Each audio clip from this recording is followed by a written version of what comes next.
ज्योति, हमारी शादी को 5 महीने हो गए हैं। अब इस घर के लोग तुम्हारे लिए अनजान नहीं है। तुम इस तरह से उदास रहोगी तो मैं कैसे जा पाऊंगा। समझता हूँ यह घर तुम्हारे लिए नया है, पर धीरे धीरे यही घर तुम्हें अपना लगने लगेगा। देखो, भाभी भी तो है बिना भैया के, यहाँ रह रही है ना, और फिर माँ भी तो है। बस कुछ रोज के लिए तो जा रहा हूँ, फिर तू इतना क्यों रो रही हो। राहुल अपनी पत्नी ज्योति से कहता है। ज्योति बोली, सही कहा आपने, हमारी शादी को 5 महीने हो गए हैं। इन 5 महीनों में मैं सबके स्वभाव से परिचित हो गई हूँ। जहाँ तक भाभी की बात है, वो मुझे छोटी बहन की तरह प्यार करती है, मुझे कुछ करने भी नहीं देती है। मम्मी जी का व्यवहार उनके सास जैसा है, आज ना कल मेरे साथ भी वैसा ही होगा। बस यही सोच सोच कर मैं डर रही हूँ। राहुल बोला, तुम्हारे कहने का क्या मतलब है। ज्योति बोली, अगर भैया यहाँ रहते तो शायद भाभी को इतना कुछ सहना नहीं पड़ता, और आपके जाने के बाद मेरे साथ भी वही सब हुआ तो। राहुल ज्योति को समझा रहा था, तभी राहुल की माँ सुषमा देवी आई और बोली, बहू, किसी को विदा करते समय रोते नहीं हैं, यह अच्छा शगुन नहीं होता है। और ये क्या तुम्हारी पल्लू से बंधा रहेगा, नौकरी नहीं करेगा। तुम्हारे माँ बाप ने इसकी नौकरी देखकर ही तो तुम्हारा रिश्ता तय किया था। इन 5 महीनों में तो तुम्हें सब सीख जाना चाहिए था। जाओ, राहुल के लिए दही चीनी लेकर आओ। ज्योति वहां से चुपचाप चली गई। सुषमा देवी जी बोली, बेटा, जैसे 1 और 1 11 होते हैं, वैसे ही बहुओं को मिलाकर ही परिवार बनता है। तुम चिंता मत करो, मैं इसे कोई तकलीफ नहीं होने दूंगी। आखिर अब यह इस परिवार की सदस्य है। वह बोला, माँ, आप उसके मन का डर समझ नहीं रही हैं। अगर आप बहू को परिवार का हिस्सा मानती तो भाभी की तकलीफ इतने सालों में क्यों नहीं देख पाई। बेचारी जब भैया होते हैं तो फूल की तरह खिल उठती है, और उनके जाते ही आखिर ऐसा क्या होता है कि वह मुरझा जाती हैं। कभी सोचा है आपने, इस बहू की तकलीफ कैसे समझेंगे जब सालों में भाभी की तकलीफ नहीं समझ पाई।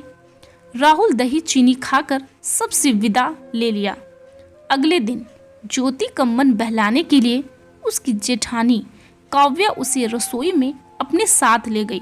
फिर चाय बनाकर बोली, यह लो, मम्मी जी को देकर आओ, वह खुश हो जाएगी। ज्योति बोली, भाभी, मेरी एक चाय देने से मम्मी खुश हो जाएंगी। आपने इतने सालों में क्या कुछ नहीं किया होगा, फिर वो आपके साथ इतना खराब व्यवहार क्यों करती हैं। काव्या बोली, इसमें पूरी गलती उनकी भी नहीं है, कुछ गलती हमारी भी होती है।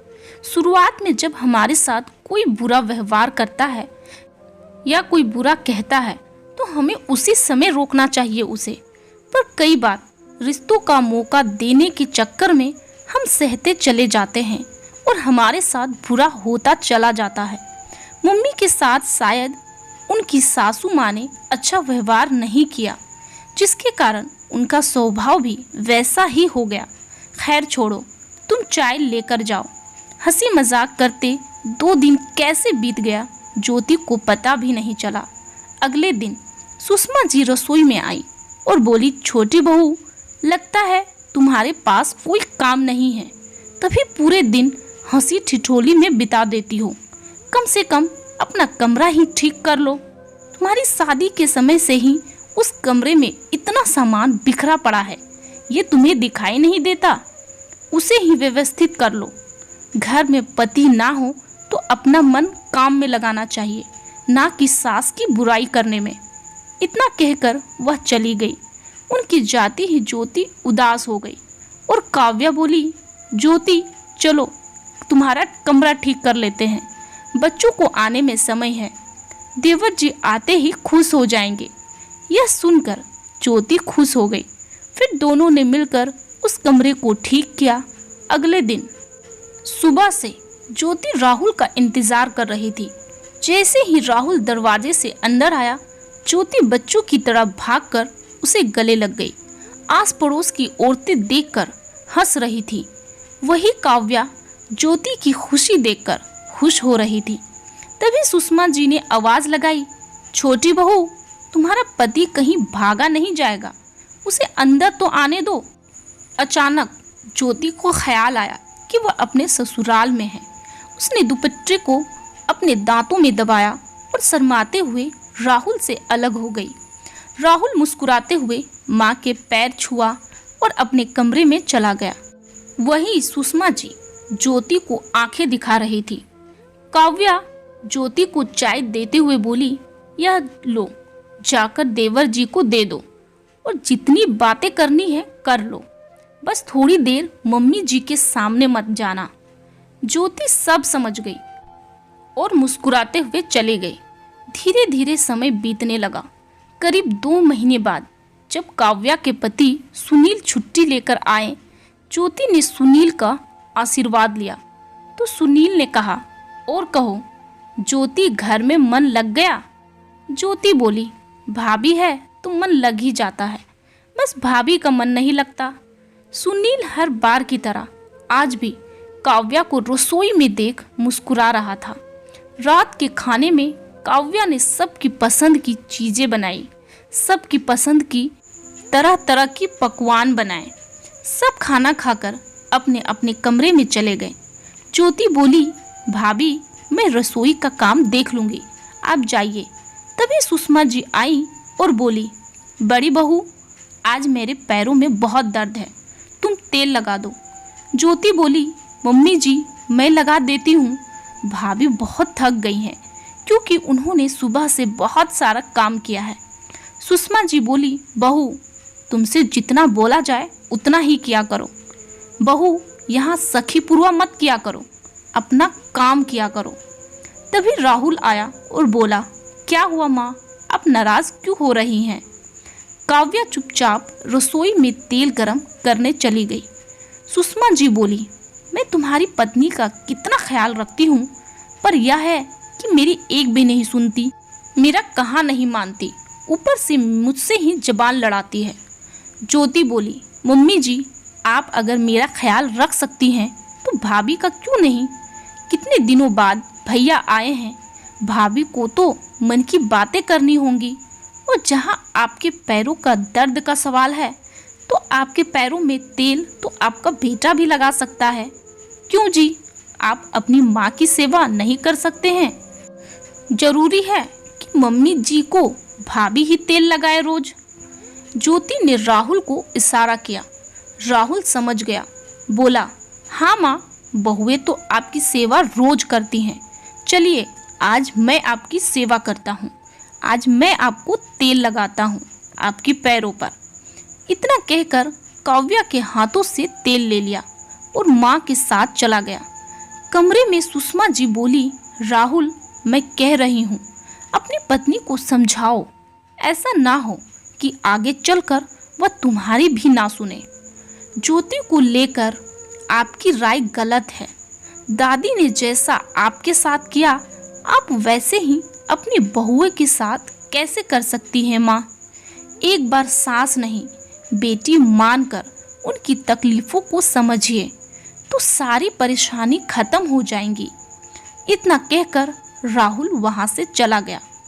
बहुत जल्दी 3 दिन बीत जाते हैं।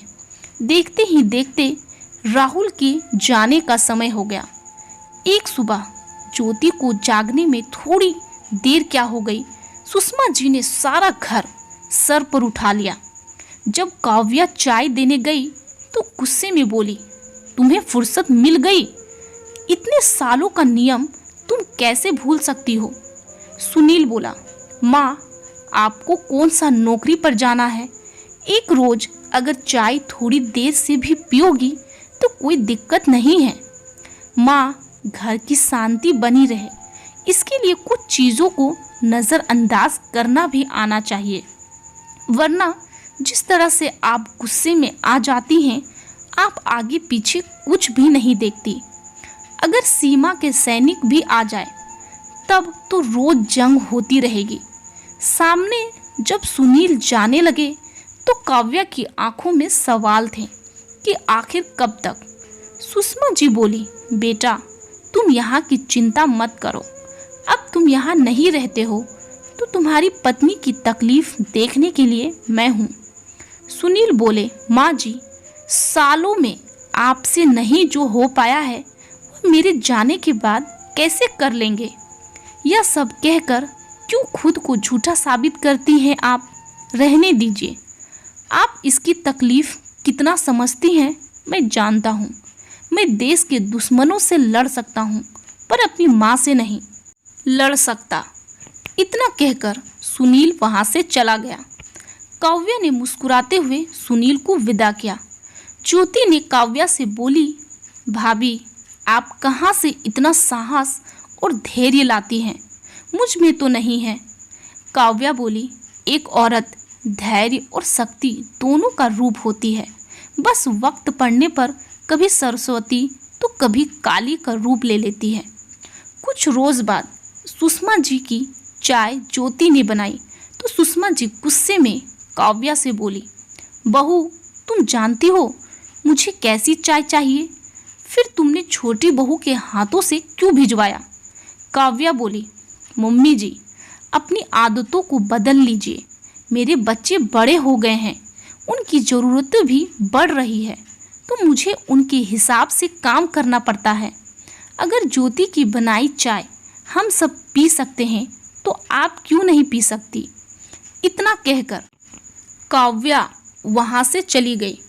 काव्या के बदले हुए रूप को देखकर हर कोई हैरान था। सुषमा जी राहुल को बोली, सुनील को गए हुए तो रोज भी नहीं हुए, इसका तो रूप ही बदल गया।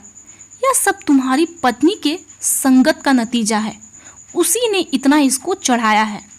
जो इतने सालों में नहीं हुआ आज कैसे हुआ। सुनील बोला, माँ जब आप इतने सालों में उनकी तकलीफ नहीं समझ पाई तो आखिर वह कब तक आपकी उम्मीदों का पूरा करेंगे। एक तरफा त्याग आखिर कितने दिन चलेगा। वक्त रहते संभल जाइए वरना दूसरी भी ऐसी हो गई तो सोचिए आपका क्या होगा माँ। सुषमा जी ने गुस्से से चाय पीना छोड़ दिया और आंखों को गोल गोल घुमाते इधर उधर देखने लगी। तो काव्या उनके पास गई और बोली, मम्मी जी हम भी दूसरे घर से आए हुए हैं पर हमने समझौता किया, वही उम्मीद हम आपसे रखते हैं। पर आप अगर थोड़ा सा भी सहयोग नहीं देंगी तो हमारे लिए बहुत मुश्किल हो जाएगा। बहुएं अगर सास की तकलीफ़ समझ सकती हैं तो क्या सास बहुओं की तकलीफ़ नहीं समझ सकती। क्या सास बहू को बेटी समझ नहीं सकती, उसकी तकलीफ़ नहीं समझ सकती। इतना कहकर वह चली गई। सुषमा जी को एहसास हुआ कि उन्होंने खुद अपनी बहुओं को खुद से दूर किया है, जो गलती अब वह नहीं करेगी। वक्त बीता। अब साल में एक आध बार जब बच्चों की छुट्टी होती है तो काव्या सुनील के पास चली जाती है। इधर सुषमा जी ज्योति के साथ मिलकर घर को संभालती, एक दूसरे का सहयोग मिलता रहा तो सबकी तकलीफ का भी अंत हो गया। मेरा अनुरोध है और बहनों से जो आगे चलकर सास बनेगी या सास है, बहू को हमेशा अपनी बेटी समझे, क्योंकि जैसा आप चाहते हैं कि आपकी बेटी अपने ससुराल में एक बहू की तरह नहीं बेटी की तरह रहे, वैसे आप भी दूसरों की बेटियों को बहुओं की तरह नहीं बेटियों की तरह रखें। दोस्तों आपको यह वीडियो कैसी लगी हमें कमेंट्स बॉक्स पर ज़रूर दें और वीडियो अच्छी लगी हो तो इस वीडियो को लाइक, चैनल को सब्सक्राइब जरूर करें। यहाँ तक देखने के लिए आपका बहुत बहुत धन्यवाद।